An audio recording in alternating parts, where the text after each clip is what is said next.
Hey, what's up guys? Today I wanted to do something a little bit different, something that I've been wanting to do for many years now here on YouTube, and that is kind of a little bit of a deep dive into some of the weird and obscure and rare toys and collectibles that I have collected over the many years of my life. As some of you may know, I grew up in the 90s, so my love for all things retro has kind of been going on for many years now, so I really wanted to just kind of do a video that shows me kind of just diving into some of the weird alcoves and crevices and the many crawl spaces of my house, just to see what cool stuff from the 90s I can stumble upon. So yeah, let's get to it and see what interesting stuff we might find.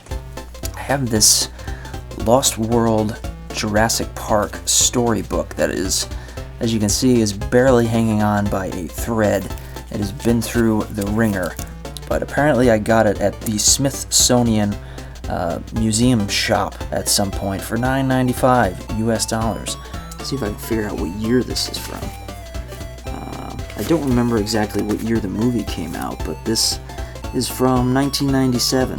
So yeah, this is definitely from the 90s. And it's basically just a little storybook version of the movie, and as you can see, I felt the need to screw around with the colors of the book and just kind of color through the whole damn thing on all the pictures. For whatever reason, I had kind of this obsession when I was little of any pictures that were in black and white in books. I just felt the desire, the urge to just color all over them.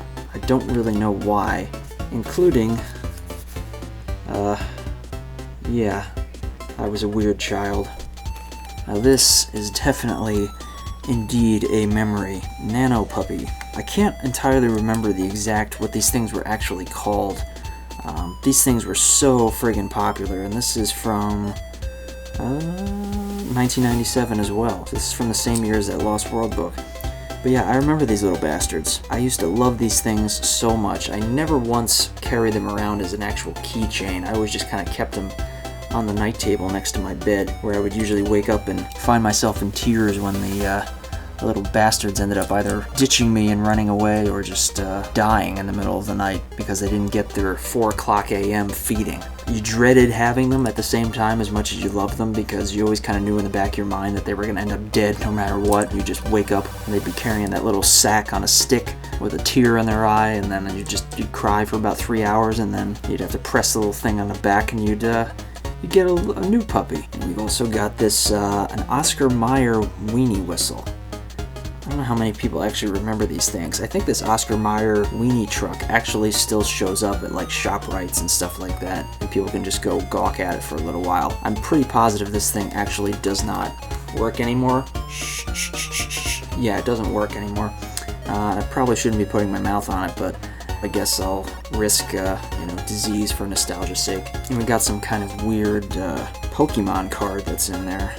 Mudkip. And this apparently is from 2002, so not 90s, but this apparently came inside of a Wendy's kids meal. It's definitely an old school looking logo there. But yeah, Pokemon card from a Wendy's kids meal. I have no idea why I kept this, probably because it was in laminate or plastic or whatever, so it felt important, so I stuck it in a bag and never looked at it again. This is super random, but I have one of these Spartus alarm clock, and the reason I mention this is because for whatever reason, if you look back at like a bunch of the sitcoms in the 90s, this was like the favorite go-to alarm clock that you would see on nighttime scenes. Like if you look at like Home Improvement, I think like Family Matters and other sitcoms back in the day, they always had one of these exact alarm clocks on their bedside, and every time the alarm would go off, it like brings up my spidey sense from how traumatized I was from having to hear that alarm, letting me know I had to get up for another day of trauma at school. Now, this thing is a weird blast from the past. This is a Back to the Future thing. You click the side of it and it, cycles through a bunch of pictures. I don't know how well that's gonna come through, but I think it gives you like pictures from the ride, I think. And you can see, like images from the Back to the Future ride at Universal Studios. Pretty cool. I really don't know what year this is from, but I think it's probably in the early 2000s I got this. Oh, the year 2000. Okay. Because I know I definitely went to Disney World in the year 2000, so that's most likely what this is from. But pretty cool find, I think. Now this thing is a definite cool find. This is from the year 2000 also. This would be a deneuralizer from Men in Black, the classic alien film with Will Smith and Tommy Lee Jones. I remember getting this very, very fondly. I really loved this, and the best part about this is you press the button. Let's see, let's take a listen.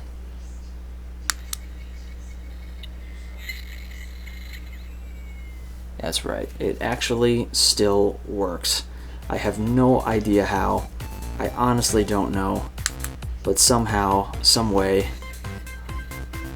it still works. I have never changed the battery on this thing ever, but somehow, some way, this thing still works all these years later. This is literally like 21 years old. I don't know how in the hell this thing still works. Now we have this, oh boy, oh lord.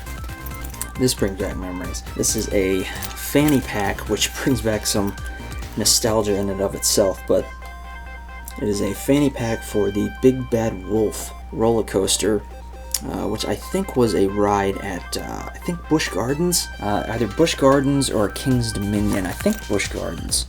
Oh, yeah, there we go. Busch Gardens. I have no idea when I got this, but I definitely didn't ride the ride. I was definitely too young to be riding roller coasters like that at that time, and I was terrified of heights and things of that nature. Pretty cool design though. I really loved the Big Bad Wolf concept of that roller coaster. I haven't seen this in so many years though. I completely forgot about this. Busch Gardens was a really fun amusement park. I haven't been there in many, many years. If anybody else remembers this ride, I'm not sure when exactly it became defunct, but I really loved the theming of it, and that design of that wolf is just awesome. So that's just a few of the many different toys and collectibles from the 90s and from my childhood that I've saved up over the years. Probably gonna do another one of these videos at some point because I have so much other stuff hidden away and so many other different little cracks and crevices in my house that God only knows what the hell I'm gonna come across that I had no idea even existed. So yeah, if you enjoyed this video, please do me a favor and hit that like button. Please subscribe for much more nostalgia to come in the very near future. And yeah, leave a comment on your memories of your weird collectibles and toys from your childhood. I'd love to know your memories and your thoughts. Thank you so much for watching, and I will see you guys next time.